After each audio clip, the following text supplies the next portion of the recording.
The HKTDC Hong Kong Book Fair returns to the Hong Kong Convention and Exhibition Centre on July 21st. In terms of visitor numbers, the 7-day event is the world's largest Chinese language book fair. But this year, it's turning a new page with a hugely expanded English offering. The fair is attracting some of the world's finest English language authors, including newcomer Andrew Xia Fukuda. HKTDC's Joe Kynes spoke to Mr. Fukuda from New York. Andrew, thanks for joining us from New York's Times Square. If we could begin by asking you to tell us a bit about your critically acclaimed debut novel, Crossing. Well, Crossing is about an immigrant teenage boy, Chinese immigrant teen living in upstate New York in a largely white community. He goes to an all-white school, and he has a very lonely and quiet existence, and that's the way he kind of prefers it. Then there's a disappearance of a student, which is shrouded in mystery. The police, the community don't know what's happening. And as the story progresses, more and more students begin to disappear. And because Xing lives a very lonely life, he's been marginalized onto the sidelines of life and society. He sees things that other people don't quite see. And because he sees these things, he begins to get clued in to the actual murderer, kidnapper might be. In the meantime, because of a number of different reasons, suspicion begins to center on Xing. So the book creates kind of a chase, in effect, as Xing begins to understand and see who the perpetrator might be, and at the same time he has to dodge and avoid the suspicions which are beginning to center on him. Well, how did your own multicultural background help shape this novel? I was born here in New York City. My father is Japanese, my mother is Chinese. And at an early age, we moved to Hong Kong. So I was growing up in Hong Kong in a British expatriate community as someone who's Japanese and Chinese and American. So for myself, I felt some difficulty in finding a place that I could really find a sense of community, a place I could really call home. Hong Kong is one of the best cities in the world. I love the place to death, and it has a very special place in my heart. But at the same time, I could not find really acceptance for me being someone who's Japanese and Chinese and American. And so I went about with a large sense of displacement, a sense of always seeking for a place called home. And I think a lot of these themes of a sense of isolation and loneliness found their way into my novel in the person of Xing, an immigrant teen who's trying to find a place called home here in America. Well, when did you start writing, and who are your greatest influences? I don't know if I ever made a conscious decision to want to write, but I know that from an early age, my parents always left books lying around the house, and there was no real TV to watch and nothing else to entertain ourselves but books. So from an early age, I just began to read books voraciously. And then I think at a certain point in my early teens, I realized, you know, it's terrific to read books and discover new worlds, but what's better than to create my own worlds, my own universes?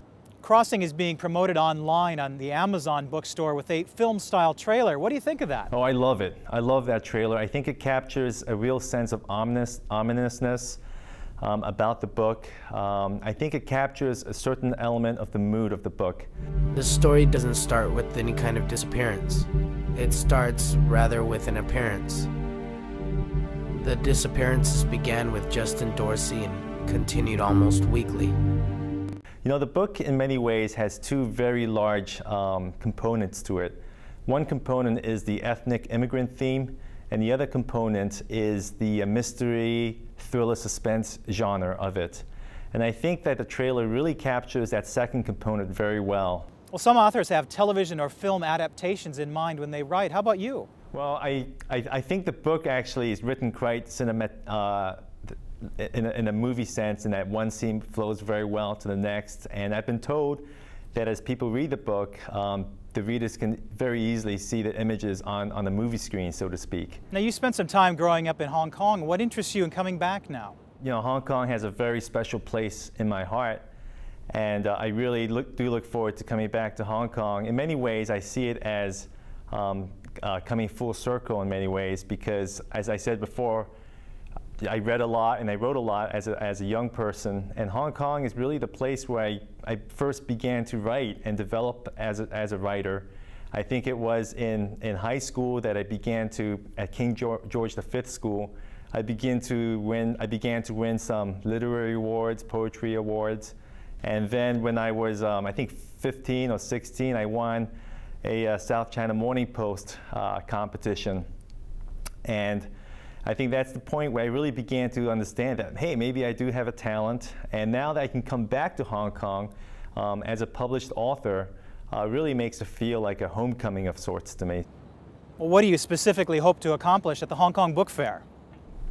Well, I think it's an incredible opportunity. I'm so honored to be there, to be invited to be there. Incredible opportunity to meet other authors and other writers.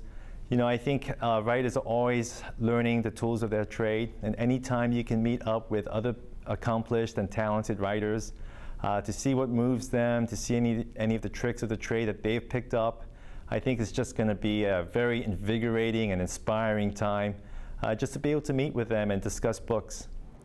We've all heard of devices like the Kindle. What do you think about the new ways that people are reading and distributing books online? Well, I think we're definitely at the fringes of a new development, a new chapter. I'm not really sure what's going to unfold in the next few years and even decades. But you know, I think a lot of the criticisms about the new self-publishing model or e-readers and so on, I think those are somewhat alarmist in nature. And to me, if people are reading, I think that's good news. And the more people read, the more readers you will get. It just kind of inspire more people to read even more. And out of that, maybe even more writers will come out. How keen are you to see your book translated into other languages? And how do you think the Hong Kong Book Fair could help?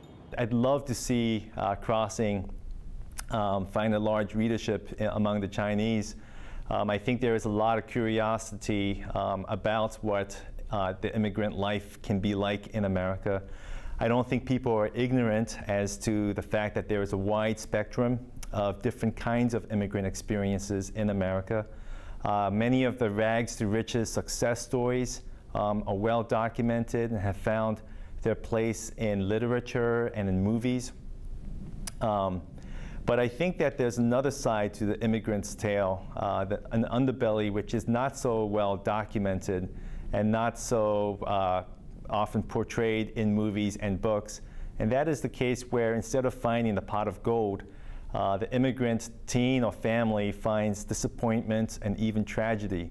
Andrew, what are you working on now? What can we expect to see next? At the moment, I'm writing a book which I found myself a little bit surprised about. It's a vampire book, and it's going to be the first of what I anticipate to be a 3-book series. And I was a little bit surprised when I began to write this, because I swore to myself I would never ever write a book on vampires, because I think there's simply too many books out there on vampires. But as I began to write this, the vampire appeared on my page and I couldn't write him out. But I believe, you know, this book has an interesting take on the whole genre. It incorporates themes of isolation and displacement, themes which I find very comfortable. It's kind of like my niche theme to write about. And as I'm plunging on deeper and deeper into this, I'm getting snagged in more and more. And I'm really enjoying actually writing this. When I tell people I'm writing a vampire novel, I have to endure their rolling eyes and groans. But hopefully once I finish it and people read it, they'll understand why I've decided to devote myself to this novel. Andrew Xia Fukuda, thank you very much. See you in Hong Kong.